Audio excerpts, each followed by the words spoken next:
Scientology leaders accusing actress Leah Remini and her Australian co-host of inciting hatred and violence. On the 3rd of January 2019, a young Scientologist in Sydney, Australia lost his life at 24 years old after suffering a fatal knife attack outside his church. The murderer never knew his victim, but knew only hate for the young man's religion.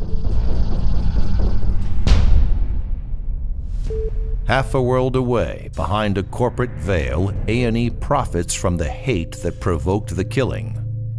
Sponsoring the anti-Scientology series of Leah Remini and co-host Mike Render, whose purpose is to incite religious bigotry.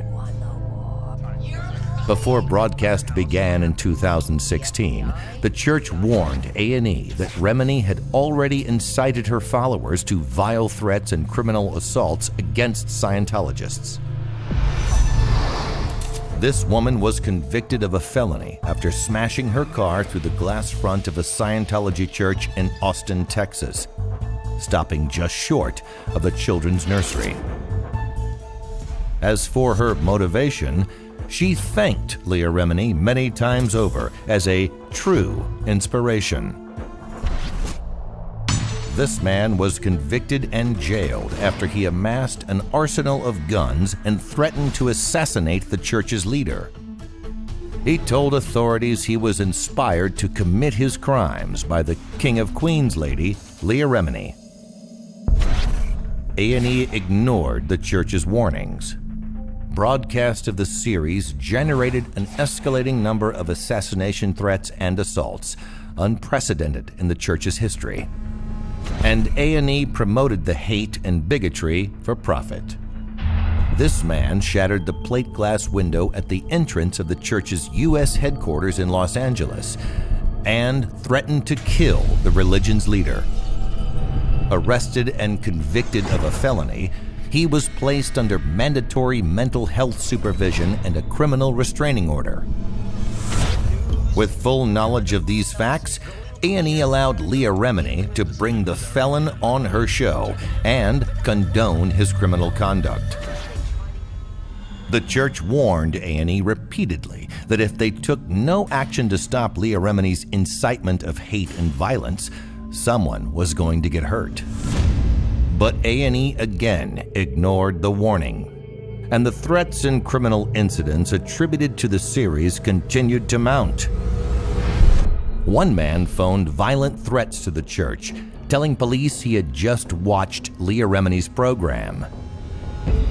2 young men admitted they sent death threats to the church after binge-watching the series. One of Remini's social media followers and a fan of her show attempted to incite arson against the church. Another man was criminally charged for vandalizing a church cross after the airing of an episode. A man who emailed a death threat was identified by police as not only a fan of Remini's show, but the owner of an assault rifle.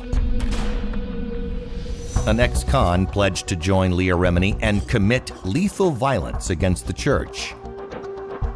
Yet another fired a gun outside a church property, inspired by a scene on Remini's program. Altogether, more than 600 incidents, including vandalism and assault, bomb and arson threats, death and assassination threats, until the worst fears were realized. An assailant threatened to burn down the church's Australasian headquarters in Sydney, Australia, then took a young man's life. The murderer's inspiration, the bigotry and hatred promoted by Leah Remini. A&E continues to ignore the facts and continues to profit.